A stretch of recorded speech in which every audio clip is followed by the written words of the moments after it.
প্রচুর পরিমাণে এখন বাজারে আঙ্গুর পাওয়া যাচ্ছে। আর এই আঙ্গুর দিয়ে নতুন নতুন রেসিপি বানাবো না তা তো হতে পারে না। তাই তো তোমাদের কাছে নিয়ে চলে এলাম ইউনিক একটা আঙ্গুরের রেসিপি। অনেক বাচ্চা আছে আঙ্গুর খেতে একেবারে পছন্দ করে না, সেই সব বাচ্চাদেরকে এই দুর্দান্ত রেসিপিটা বানিয়ে দেবে, দেখবে প্লেট ফাঁকা করে খেয়ে নিচ্ছে অনায়াসে। এই রেসিপিটা শুধু যে বাচ্চারা পছন্দ করবে তা নয়, বাড়ির সকলে পছন্দ করবে এই মজার রেসিপিটা। তাহলে বন্ধুরা চলো ঝটপট শুরু করা যাক এই দুর্দান্ত রেসিপিটা। আর রেসিপিটা বানানোর জন্য আমার প্রথমে লেগেছে 250 গ্রাম পরিমাণে আঙ্গুর। সেটাকে জল দিয়ে ভালোভাবে পরিষ্কার করে নিয়েছি, তারপরে ব্লেন্ডারে ব্লেন্ড করে নিলাম। ব্লেন্ড করে নেওয়ার পরে ছাঁকনি দিয়ে ভালোভাবে ছেঁকে নিতে হবে।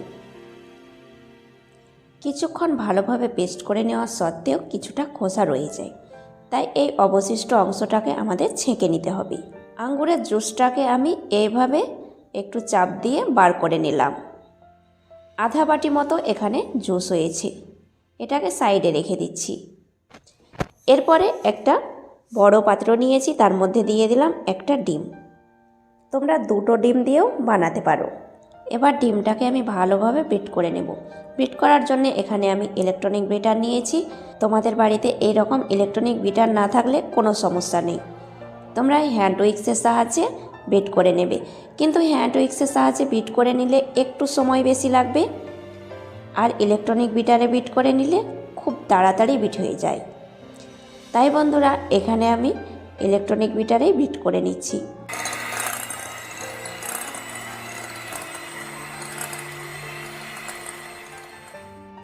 এক মিনিট মতো বিট করে নিলাম। তারপরে বন্ধুরা দিয়ে দিচ্ছি চিনি গুঁড়ো।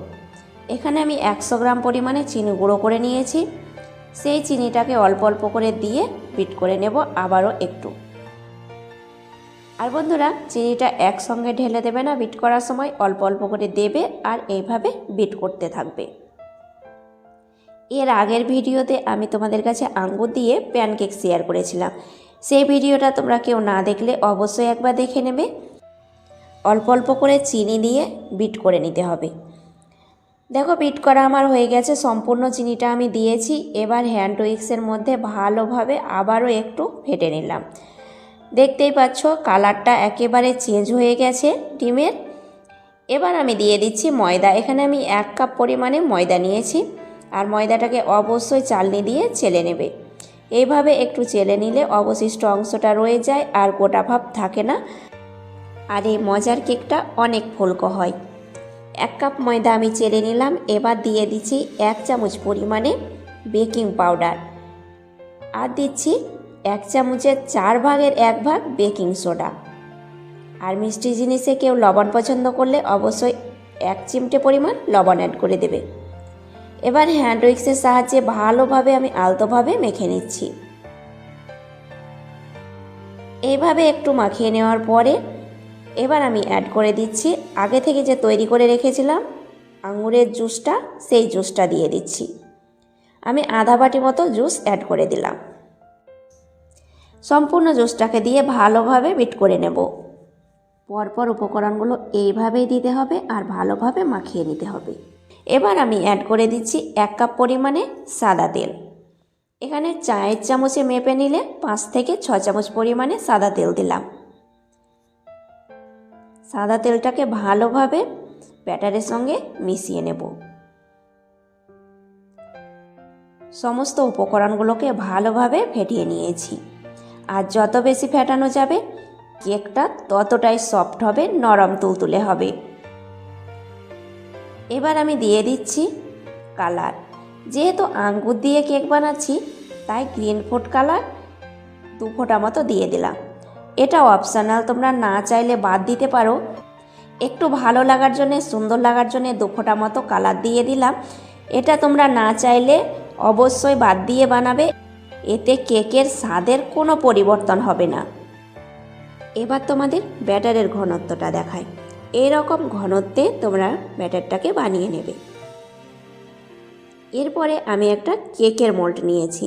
তোমরা গোল বা চারকোনা যে কোনো শেপে কেকটা বানাতে পারো, তোমাদের বাড়িতে যে রকম মোল্ড আছে। কিন্তু অবশ্যই অ্যালুমিনিয়াম মল্টের মধ্যেই বানিয়ে নেবে। আমি কিছু পরিমাণে তেল ভালোভাবে মল্টের ব্রাশ করে নিলাম। তারপরে একটা বাটার পেপার বসিয়ে দিচ্ছি। বাটার পেপারটাকে আমি কেটে নিয়েছি খুব সুন্দর করে। এরপরে দিয়ে দিচ্ছি কেকের ব্যাটারটা। সম্পূর্ণ কেকের ব্যাটারটাকে ঢেলে দিচ্ছি। এই স্পঞ্জি নরম তুলতুলে কেক বানানোর মেন কাজ হচ্ছে ব্যাটারটাকে ঠিকঠাকভাবে রেডি করা। ব্যাটারটাকে ঠিকঠাকভাবে রেডি করে নিলে ঝটপট কেকটা বানিয়ে নিতে পারবে আর কেকটা খুব সফট হবে। এবার বন্ধুরা সমস্ত ব্যাটার দেওয়ার পরে আমি একটু ট্যাপ করে নিলাম। তারপরে কাঠি দিয়ে এইভাবে নাড়াচাড়া করে দিচ্ছি। ভিতরে এয়ার বাবলস থাকলে বার হয়ে আসবে সহজে। এবার মলটাকে নিয়ে চলে যাচ্ছি পরের স্টেপে। চুলোর মধ্যে একটা সসপ্যান বসিয়েছি আর তার মধ্যে দিয়ে দিচ্ছি একটা স্ট্যান্ড। আমি গ্যাসের চুলোর মধ্যে আজকে কেকটা বেক করে দেখাবো। তারপরে কেক মোলটাকে বসিয়ে দিলাম। এরপরে যে কোনো ঢাকনা দিয়ে তোমরা ঢেকে দিতে পারো। আমি অ্যালুমিনিয়ামের ঢাকনা দিয়েই ঢেকে দিচ্ছি। 15 মিনিট পর ফিরে আসছি।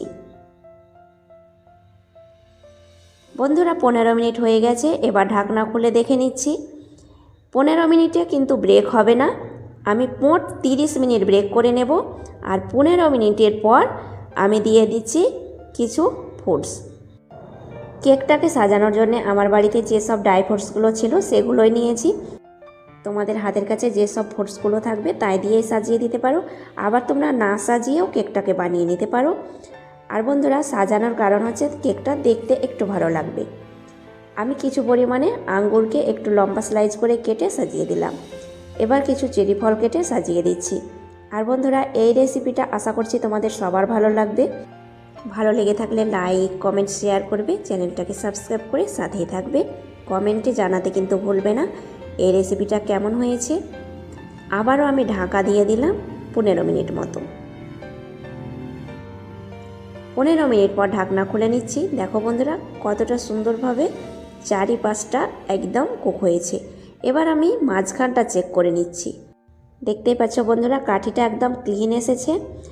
এবার বুঝে নেবে ক্লিন আসলে যে কেকটা পুরোপুরিভাবে রেডি হয়ে গেছে। এবার আমি নামিয়ে নিয়ে 1 ঘন্টা মতো ঠান্ডা করার পরে তোমাদেরকে দেখাচ্ছি। এবার চাকু দিয়ে চারিপাশটাকে একটু কেটে নিচ্ছি। এইভাবে একটু কেটে নিলে কেকটা খুব সহজে বার হয়ে আসবে। এবার আমি একটা প্লেট লাগিয়ে আর এক পাশ করে দিলাম। তারপর হাতে একটু ট্যাপ করে নেব। দেখবে খুব সহজে কেকটা বার হয়ে আসবে। এবার আমি বাটার পেপারটা তুলে নিচ্ছি। কতটা সুন্দর হয়েছে। আর এই রকম মজার স্বাদের স্পঞ্জি কেক তোমরা আমার টিপস আর ট্রিক্সগুলো ফলো করলে খুব সহজে বানিয়ে নিতে পারবে। আর বন্ধুরা কেকের রেসিপিটা কেমন হয়েছে অবশ্যই তোমরা আমাকে কমেন্টে জানাতে ভুলবে না। আমি সবসময় চেষ্টা করি তোমাদের কাছে নতুন নতুন রেসিপি শেয়ার করার। আর বন্ধুরা আরও কোন ধরনের রেসিপি তোমরা আমার কাছে দেখতে চাও সেটাও কমেন্টে লিখবে। আমি চেষ্টা করব তোমাদের কাছে সেই সব রেসিপিগুলো শেয়ার করার। আর বন্ধুরা আগামী দিনে যে রেসিপিটা তোমাদের কাছে শেয়ার করব সেটাও দারুণ মজার হতে চলেছে, অবশ্যই দেখবে। কেকটা আমি কেটে দেখাচ্ছি একটু। দেখো বন্ধুরা ভিতরটা কতটা সুন্দর হয়েছে, একদম স্পঞ্জি হয়েছে। অবশ্যই তোমরা একদিন হলে বাড়িতে বানিয়ে খাবে। আজ তাহলে এই পর্যন্তই। আবার আসছি নতুন রেসিপি নিয়ে। ততক্ষণের মতো ভালো থাকবে, সুস্থ থাকবে। ধন্যবাদ।